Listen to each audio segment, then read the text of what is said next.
ব্যস্ত সময়, office time, সবাই অফিসে কাজে ব্যস্ত। অফিস পাড়া সল্টলেক সেক্টর 5-এও সবাই অফিসে ব্যস্ত। জানলা দিয়ে দেখা গেল কালো ধোঁয়া। ধোঁয়া কোথায়? দাউ দাউ করে জ্বলছে আগুন। কোথায় সে আগুন? সে আগুন সেক্টর 5-এর একটি প্রেসে দাউ দাউ করে আগুন জ্বলছে। কিন্তু সেই আগুন দেখায় যখন সবাই যাচ্ছে, সংবাদ মাধ্যম যাচ্ছে, দমকল যাচ্ছে, তাদের বাধা দেওয়া হচ্ছে।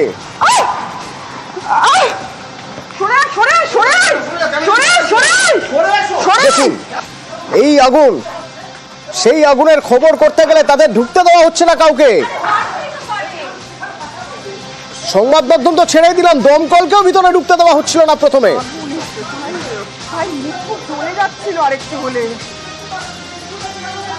আমার সঙ্গে সুস্মিতা রয়েছে সরাসরি।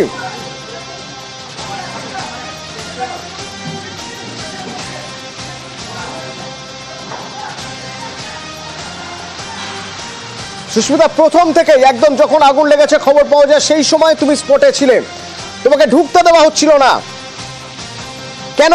কি দাবি ছিল ওদের?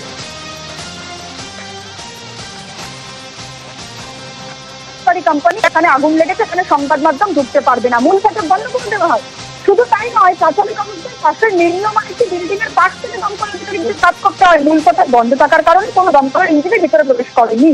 কিন্তু পরবর্তী সময় যখন একের পর এক বিস্ফোরণের শব্দে কেঁপে ওঠে এই যে হলফ্লেক্স কোম্পানি যেখানে আগুন লেগেছে, ফ্যাক্টরি সেখানে আগুন লেগেছে, সেখানে মূলত এই গোটা যে ঘটনার পরে পরবর্তী সময় যখন এই আগুন ছড়িয়ে পড়ে তার পরবর্তী সময় একেবারে দমকল আধিকারিকরা তারা ভিতরে প্রবেশ করে, দুটি ইঞ্জিন দমকলের ভিতরে প্রবেশ করে, এই ফ্যাক্টরির যে গ্রাউন্ড সেই গ্রাউন্ডের ভিতরে প্রবেশ করে। ছবিটা একবার দেখাবো সরাসরি।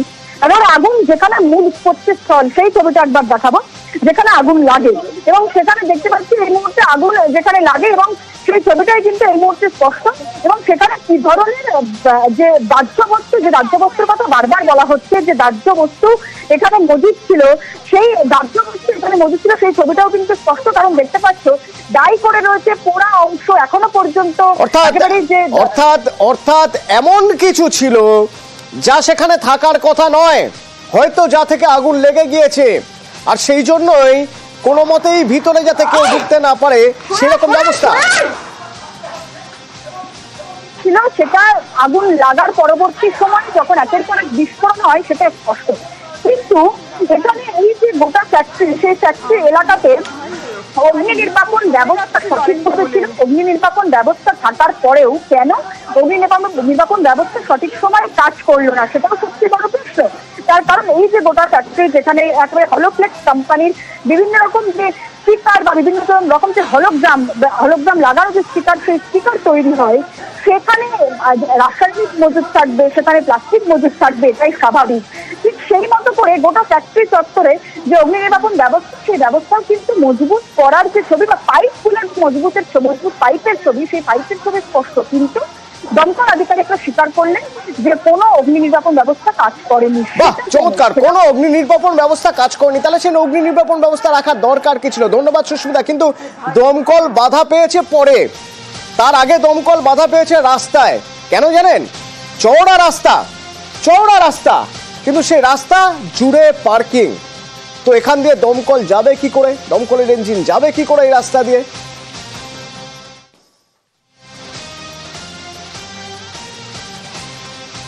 পার্কিং এর তো এটা বহুকাল চলে আসছে এখানে এরকম। তো এটুকুই বলতে পারবো, এটা আমাদের নর্মাল জায়গা যেটা আমরা রাখি। এটা প্রপারলি ভাবা উচিত সব অথরিটিকে। তো দেখা যাক কি হয় এরপরে। দমকল তো এখন অব্দি আমি যতদূর জানি 7-8খানা ঢুকেছে হয়তো এখন অব্দি, আর বাকি ওদিকে বাধাপ্রাপ্ত হয়েছে কিনা, ওই দিকে যাওয়া তো আমাদের অ্যালাউড না, সুতরাং তো বলতে পারবো না যে ওখানে হয়েছে কিনা। দমকল রাস্তায় যেভাবে পার্কিং করা রয়েছে, সেক্ষেত্রে তো যে কোনো মানুষের ক্ষেত্রে বড় একটা প্রাণঘাতী হতে পারতো, আগুন যে আরো স্প্রেড করতো। সেটা অবভিয়াসলি, সেটা তো ঠিকই বলেছেন আপনি। এখন দেখুন অথরিটি কি ডিসাইড করে। আর এই পার্কিং এর দায়িত্বে যিনি আছেন, যিনি টাকা নিচ্ছেন, কুপন কাটছেন, তিনি বলছেন না এখানে এত গাড়ি থাকে না, আসলে এরা গাড়ি নিয়ে আগুন দেখতে এসেছেন। ভাবুন একবার। মানে যে অভিযোগ উঠছে যে এইভাবে পার্কিং করার জন্য দমকল ঢুকতে বাধা পেয়েছে, কারণ রাস্তায় ওইখানে এখনো দেখা যাচ্ছে যে একটা 4 হুইলার রাখা আছে, তারপর রাস্তার মাঝে বাইক রাখা আছে পার্কিং এ। কোথায়? এই যে আপনার সামনে রাখা আছে, এখানে বাইক রাখা আছে। ও দেখালো মানে বাইক সব দেখতে এসছে রেখে ওইখানে পার্কিং করা আছে ওইখানে দমকল ঢুকতে পারেনি তো। আপনি কিছু বলুন। আপনি এই জায়গায় বাইক সরাচ্ছে, এই যে বাইক সরাচ্ছে। ভাবুন একবার, বাইক নিয়ে এসে বাইক রেখে নাকি আগুন দেখতে গেছেন, তাই রাস্তা জ্যাম হয়ে গেছে, তার কোনো দায় নেই। ভাবা যায় একবার, এদিকে স্পষ্ট দেখা যাচ্ছে পার্কিং। শুধু এই রাস্তা কেন, সেক্টর 5-এর যে রাস্তাতেই আপনি যাবেন, রাস্তার 1/3 ভাগ গায়েব। যদি 30 ফুট রাস্তা থাকে, গাড়ি চলাচলের জন্য 20 ফুট, না 20 ফুটও পুরো পাওয়া যাবে না। তার কারণ ফুটপাথ জুড়ে দোকান, আর দোকান থেকে রাস্তা, ফুটপাথের যতটুকু মানে জায়গা রয়ে গেছে সেখানে হাঁটাচলা করা যায় না।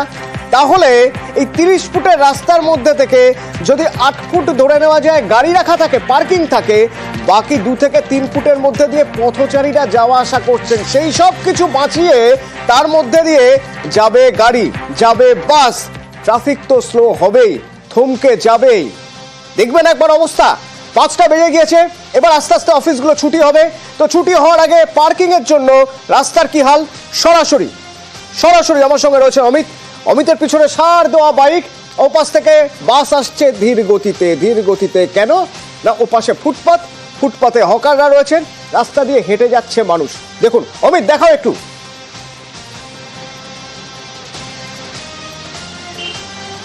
একেবারে দেখো অতনু, এই হচ্ছে আমি দাঁড়িয়ে রয়েছে কলেজ মোড় থেকে রিং রোড যাওয়ার সংযোগকারী রাস্তা।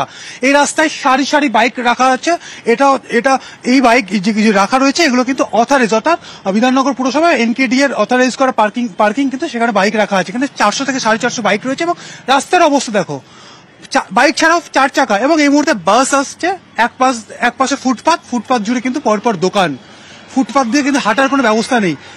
সাধারণ মানুষ যারা অফিস ফেরত, তারা বা ইনস্টিটিউট রয়েছে, যারা কলেজ থেকে ফিরছে, তারা কিন্তু রাস্তার মাঝখান দিয়ে, রাস্তার পাশ দিয়ে কিন্তু রাস্তা দিয়ে হাঁটছে। অন্যদিকে একের পর এক বাস যাচ্ছে, 4 চাকা যাচ্ছে। এই মুহূর্তে অফিস ছুটি হচ্ছে, সবাই বাড়ি ফিরবে। গাড়ি কিন্তু স্লথ গতি, অর্থাৎ গাড়ি কিন্তু থমকে যাচ্ছে একদম। দেখা যাচ্ছে, তুমি দেখতে পাচ্ছ এই মুহূর্তে সেক্টর 5-এর অবস্থা। শুধু সল্টলেকের সেক্টর 5 নয়, এই ধরনের আশেপাশের যে রাস্তাগুলো রয়েছে সল্টলেকের সমস্ত জায়গাতে কিন্তু একই ছবি ধরা পড়ছে। আমরা কিছুক্ষণ আগে দেখেছিলাম যে দমকল বাধা পেয়েছে পার্কিং এর কারণে, যেখানে পার্কিং এর জন্য রাস্তা প্রায় 1/3 ক্লোজ হয়ে গেছে বা বন্ধ হয়ে গেছে, বাকি অংশ দিয়ে দমকল ঢুকতে গিয়ে বেগ পেতে হয়েছে।